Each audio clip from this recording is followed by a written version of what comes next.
ഇന്ത്യയിലെ ഈ ഹിന്ദു രാജ്യം എന്ന മുദ്രാവാക്യം ഉണ്ടല്ലോ, ഒരു ധാർമ്മിക രാഷ്ട്രീയ മുന്നേറ്റത്തിലേക്ക് ഒരു ജനതയെ ഉത്തിഷ്ഠരാക്കാനുള്ള ഒരു മുദ്രാവാക്യം മാത്രമാണ് എന്നാണ് ഞാൻ വിചാരിക്കുന്നത്. ഇന്ത്യയിൽ ഒരു ഹിന്ദു രാജ്യം സ്ഥാപിക്കാനുണ്ടെങ്കിൽ ഇന്ത്യ കണ്ട ഏറ്റവും വലിയ സനാതനി മഹാത്മാഗാന്ധിയാണെന്ന് വിശ്വസിക്കുന്നവരാണ് എനിക്ക് പരിചയമുള്ള എല്ലാ RSSകാരും. RSSനെ കുറിച്ച് നടക്കുന്ന പ്രചാരണങ്ങളിൽ പലപ്പോഴും പെട്ടുപോകുന്ന ഒരു അപകടമുണ്ട്. മഹാത്മാഗാന്ധിയെ കൊന്നവരാണ്. ഞാൻ മനസ്സിലാക്കുന്നത്, ഞാൻ എത്രയോ RSS പരിപാടികളിൽ പോയിട്ടുണ്ട്.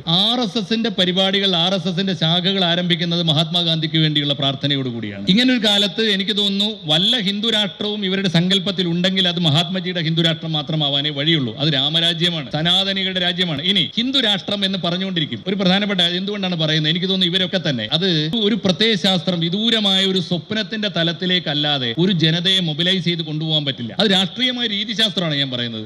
ഒരു കൃത്യമായ രീതിശാസ്ത്രമാണത്. ഞാൻ പറയുന്നത് തൊഴിലാളി വർഗ സഹിത സർവാധിപത്യം എന്ന ഒന്ന് സ്വപ്നം കാണുന്ന ഏതെങ്കിലും കമ്മ്യൂണിസ്റ്റ് പാർട്ടി ഇന്ത്യയിലുണ്ടോ? ഇന്ന് ഭൂമിയിൽ എവിടെയെങ്കിലും ഉണ്ടോ? 21 കമ്മ്യൂണിസ്റ്റ് പാർട്ടികളുണ്ട് ഇന്ത്യയിൽ. ആരെങ്കിലും ഇന്ത്യൻ വിപ്ലവം എന്ന സ്വപ്നം പങ്കിടുന്നുണ്ടോ? ആരുടെ കയ്യിലുമില്ല. പക്ഷെ ആരോടും പറയില്ല, സത്യസന്ധമായിട്ട് പറയില്ല. ഞങ്ങൾ വിപ്ലവ സ്വപ്നങ്ങളൊക്കെ മാറ്റിവെച്ചിട്ടുണ്ട്. ഒരു ജനാധിപത്യ പാർട്ടി, സോഷ്യൽ ഡെമോക്രാറ്റിക് പാർട്ടിയാണ് ഞങ്ങൾ. ജനാധിപത്യ രീതിയിൽ അധികാരത്തിൽ വന്നാൽ ഞങ്ങൾ ഞങ്ങളുടേതായ നയപരിപാടികൾ നടപ്പാക്കും എന്ന് പറയുകയാണ് വേണ്ടത്. പിന്നെ ഹിന്ദുരാഷ്ട്രം എന്നൊക്കെ പറയുന്നത് അങ്ങനെ ഒരു ജനതയെ ധാർമ്മിക മൂല്യങ്ങളിലേക്ക് മൊബിലൈസ് ചെയ്ത് ഒരു പൊളിറ്റിക്കൽ മൂവ്മെന്റിനെ ശക്തിപ്പെടുത്താനുള്ള ഒരു മുദ്രാവാക്യം മാത്രമായിട്ടേ ഞാൻ കാണുന്നുള്ളൂ. ഒരു സ്വപ്നത്തിന്റെ തലത്തിലല്ലാതെ ഭൂമിയിൽ ഒരു മതരാഷ്ട്രം സ്ഥാപിക്കുക എന്ന അജണ്ട RSSന് ഉള്ളതായിട്ട് എനിക്കറിയില്ല, ഉണ്ടെന്ന് ഞാൻ ധരിക്കുന്നില്ല.